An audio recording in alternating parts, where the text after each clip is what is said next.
I don't know about you, but I am sick of this shit. I'm sick of it. Can't he just behave like a normal human? Just listen to some of his biggest supporters, both then and now. Listen to what they have to say now.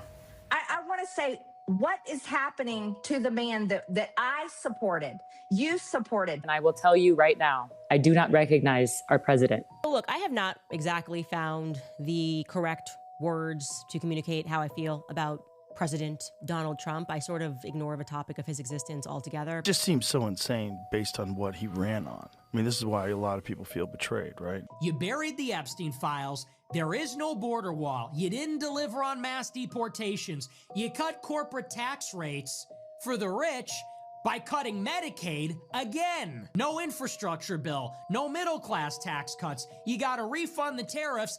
And now we're in a regime change war with Iran. That's the breaking point. I'm out. Trump allies are dropping down. Trump friends are dropping down every day. Well, let me just preface by apologizing to viewers for my past MAGA activism and my support of Donald Trump. Do you know why? Because DJT, the policies, the promises, it is not going or it's not aligning. The promises he gave to the people, the promises he gave to the MAGA supporters, the promises he gave to the white Americans, it's not the same thing that he is doing right now. And that's why the allies who voted for him, they are dropping down. The allies who voted for him, they are retreating. Retreat, surrender. Well, let me just preface by apologizing to viewers for my past MAGA activism and my support of Donald Trump. When Trump ran, I fell for the lies that he would drain the swamp and would root out corruption. And he was correct in pointing out the graft and the fraud and the abuse. But what he has done is he has continued to enrich himself and his own family at the expense of the American people.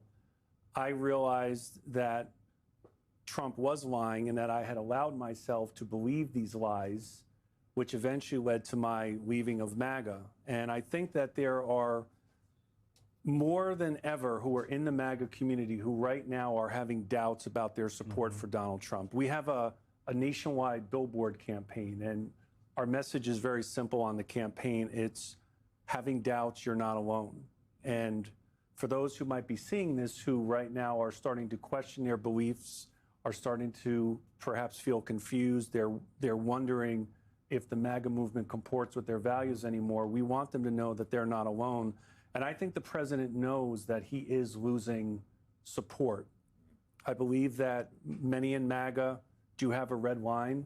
I think when people reach that line of demarcation, when there is one lie or one betrayal too many, it starts to make them wonder and question if this is a movement that they can continue to support.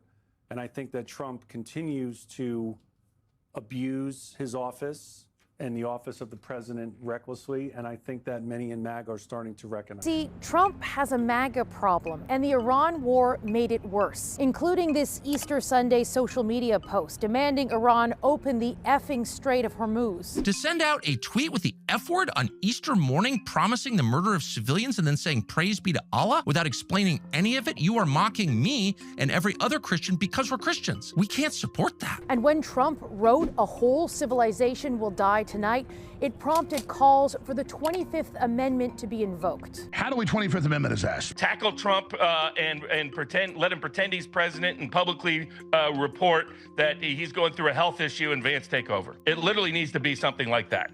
It's that bad. Removal is unlikely, but this could be a problem for Trump and Republicans ahead of the midterm elections this fall. Trump was reelected because he built a coalition of right-wing figures, conspiracy theorists, and agitators.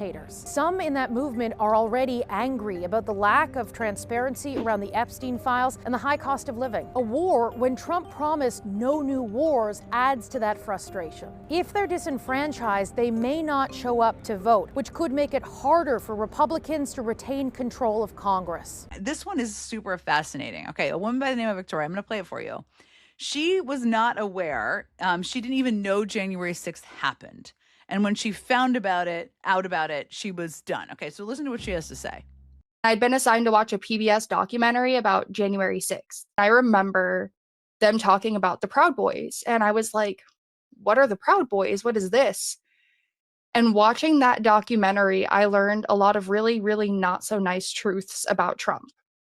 And that led me down this path of asking questions. Did this really happen? Could I have context on this? At the core of MAGA, I believe that people want to love America, not the America that is, but the idea of America, right? And I love the idea of America. So to think that people could go and assault like the foundations of what this country is, like they preach constitutionalism, but then disregard it when it does not suit them. And that was a big breaking point for me. What were the contradictions? Once I saw them, like there were so many contradictions.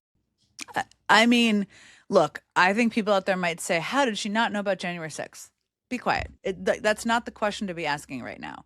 The question is, people like her, this is a great website. It's like, who needs to know more information about what this guy is actually about? Who may not watch MS Now. They may not watch Midas Touch or listen to it. They may not listen to Pod Save America, whatever else it may be, and allow for a bridge for these people to walk over it to the side that is not supporting somebody who played a role in January 6th. So that, I think, is super interesting. Okay, there's another one. I mean, there are lots of them, but there are a couple that stuck out to us. And one of them is from a guy named Michael from Ohio. And what was his hard stop? Well, the villainization of immigrants. And like, Lord knows, that has been central. I see you, Stephen Miller, to what Trumpism is all about. But it's interesting to hear people talk about it and this realization of the impact of it on their actual lives. So just listen to what Michael had to say. I feel the way you talk as a leader really matters. It's at some point, it's not just words, and it affects people's lives. And it's the immigration process is already really hard as it is, and it takes a long time. And if they're drumming up fear about immigrants, I feel like it's going to make it almost impossible for me to bring her over here. Okay, so he's talking about the fact that his girlfriend is from the Philippines and he's seeing the impact on his life. And again, you may say, well, Stephen Miller was in the first White House. That's true. But you know what? Everything is worse. Some of them are, they're deleting Republican, joining Democrats. Some of them are saying, you know what? Kamala Harris was right. Some of them, they want Barack Obama back to help them. Oh my God, the Republicans want Obama to have a third term. I am in shock. Like, seriously, I'm about to thank a Republican for something. I didn't think that was gonna happen. Obama's getting a third term. Obama's getting a third term. House Republican Andy Ogle from Tennessee has introduced a 2-page joint resolution to Congress to amend the 22nd Amendment, allowing for a president to serve 3 terms. Oh my God, we're getting Obama back, baby. Obama's coming back to the White House. Thank you, Andy. Thank you, Republicans. I didn't think that this was going to be a great year, but I am excited now. Oh, it's going to be so great. Fox News is going to have a meltdown. Obama's coming back. Obama's coming back. You guys are bringing him back. Thank you, Andy Ogles. Obama's coming back. Yeah, baby. Do you know why many Americans say they want Barack Obama back as president again? Here are 3 reasons people mention most often. First, people remember the sense of calm during his leadership. In times of crisis, Obama was known for measured speeches, steady decision-making, and avoiding unnecessary drama. Many voters miss that tone in today's loud political climate. Second, his economic recovery record still stands out. After the 2008 financial crash, his administration oversaw job growth, rescued key industries, and helped stabilize the economy. Supporters believe his policies helped rebuild confidence and opportunity. Third, Obama's global image matters to many Americans.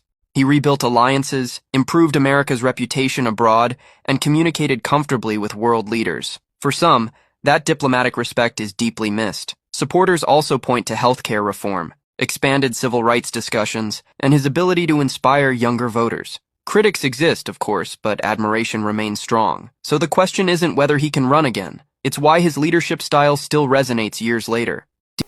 You know, politics is something else. I may tell you one thing today, and tomorrow I change the tune according to my own agenda, because everyone have his own agenda when he goes to the power. And the agenda of DJT is not for the normal white Americans. The agenda for DJT is the agenda of the white elites. They are the one who are running the country. The white elites are the one who are not paying taxes. The white elites are the one who are benefiting from what's going on. The white elites are the one who are pushing for the war with Iran. And the allies are like, we are losing. We need our country back. They are leaving DJT, and Trump is fuming because he is losing his influence day by day.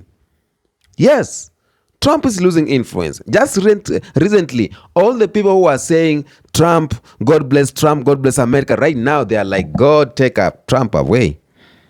God take Trump away. That's what they're saying. Because the country right now, it is going down and down and down every single day. Okay? The beliefs they had of taking America back, of making America great again, the belief they had of having their old white America where racism was not a thing, is failing. Yes, it is there, but again, the consequences of voting DJT, it is touching everyone. Those who voted for him, those who did not vote for him. Nobody is left behind on the chaos that is going on in the white America. And you know what? A lot of Trump supporters are backing up. Yes, a lot of Trump supporters are saying, you know what? We are sorry. They're asking for forgiveness to Americans. We are sorry for making this country a hell for you. Tell me what you think in the comment section. Peace out.